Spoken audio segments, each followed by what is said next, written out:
Tell us about your mix, because there's some great stuff in there and a few oddities. Oh, well, that's the whole thing we were talking about earlier. It's just like, from my perspective, all that stuff works together. And I figured when you said, hey, you could do a mix, I was like, well, if he's really going to let me do a mix, I'm just going to play everything and kind of play it in the way that I listen to it, which is, of course, the way that everybody that I know listens to music, too, from, Madlib to the way it was with Dilla and definitely Doom, who I still share music with. We started off with Karl Hector, Jan Weissenfeld from the Poets of Rhythm, and the Whitefield Brothers, his new album. It's kind of like an Ethiopian joint. I had a little introductory piece to that, which was a Hungarian record. Yeah, what was that? Neoton. Wow. It's like a progressive record, right? One of my favorite progressive records from Hungary, but it has like a jazzy feel to it too. So that was like the introductory piece. And then the Karl Hector was the record that we'll be putting out. Let's see what else we played in there. We had a lot of rock music from Zimbabwe. That's a new thing that I'm working on with a colleague in Los Angeles who's been taking these trips to Harare and negotiating deals on my behalf with some, of course, help from local Zimbabweans and recording records. Because there's not a lot of, I can't think of any. Is this, so when did South Africa and Zimbabwe, when did that all happen? All that stuff happening around like in the mid 70s? So is this pre? This is Rhodesian time. Right. We're talking about, and you mentioned South Africa, we're talking about record labels that were subsidiaries of Teal, the big South African company, and then Gallo. So these were the subsidiaries in Zimbabwe, releasing largely 7-inch singles on two labels, the biggest labels, Afropop and Afrosoul. And there was a heavy amount of rock music made. And some of it, like that song Power to the People that you hear, obviously had a political agenda too. And some, like that really long instrumental piece that I played by a band called IQ, EYEQ. It called I Am Selfish, is just like amazing, sloppy, psychedelic rock and roll. Was has it always been Mugabe in power at the time? Yeah, well, I think this is Rhodesia, so it's like, Ian Smith and all that, but this is, a lot of the people that are a big part of the ZANU thing now, they were record promoters. Webster Shamu had a label, Shamu. He had a label and he put out rock records. And, a lot of these guys that are, really high up in the hierarchy, they were in bands and they were making this, revolutionary music.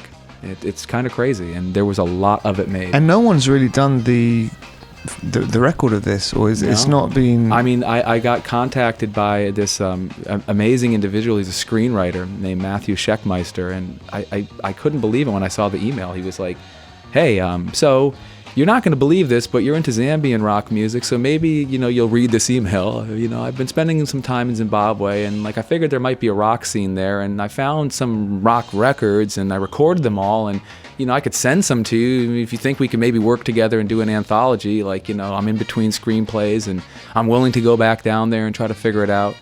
And he sent me a link to a private YouTube page with some of these songs. And the first song was by this obscure Zambian, I thought he was a Zambian artist named Dr. Footswitch. And it was unknown songs by Dr. Footswitch recorded and released in Zimbabwe, where it turns out he was from. And now Dr. Footswitch was the first person to bring a rock 45 to Zambia, and the guys from Witch saw that. And that kick-started the whole Zambian rock thing. So this to me was like too good to be true. And so over the past couple years, we've been working to try to get, the anthology put together, and a series of artist albums too. Because there was enough music recorded by some of these bands that there's full albums that can be released by these unheralded awesome musicians. So how can you get in there and get the music? How did he get the music? Well, it's difficult because the records only exist in the government sponsored radio stations, and no one cares about the records, but you can't just go in and take them, so there's a big process, and a lot of politics involved with even just recording the music. And that's not to say anything about the master tapes. In between the first conversation I had with Matthew and the first trip that he took down after we decided we were going to do this, the people at the biggest record company left literally just burned their master tapes, burned them, because they needed room for storage. But he told me, he's like, and I walked in there and there was nothing there. There were just no master tapes anymore. They just burned them, literally. So he's basically having to find a good clean records, 7 inches. Yeah, I mean, you heard the way they sound in the mix. They sound good. Sound great. Yeah. Sound great. Okay, so we can look forward to On Now Again, an anthology of Zimbabwean rock. Wow, Zimrock. Amazing, and it's kind of funky. I mean, it's kind of this kind of mixture. Some great drum sounds in there. Amazing, right? And you played another mad one. You played the JBs. Do you want to hear about that one? Yeah. That's okay. And I've been saving that recording, which only a few people have heard, for the proper occasion.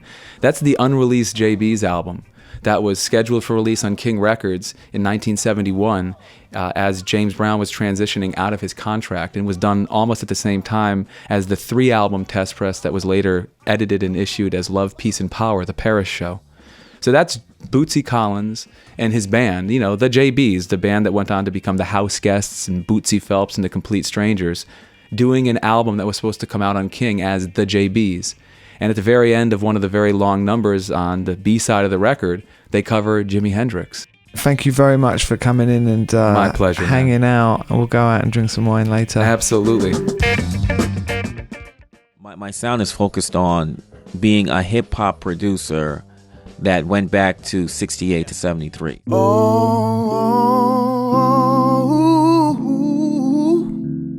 I came to Rio in January, locked up the best studio in town with the very finest rhythm section, and invited many of my friends and heroes from the Brazilian music scene.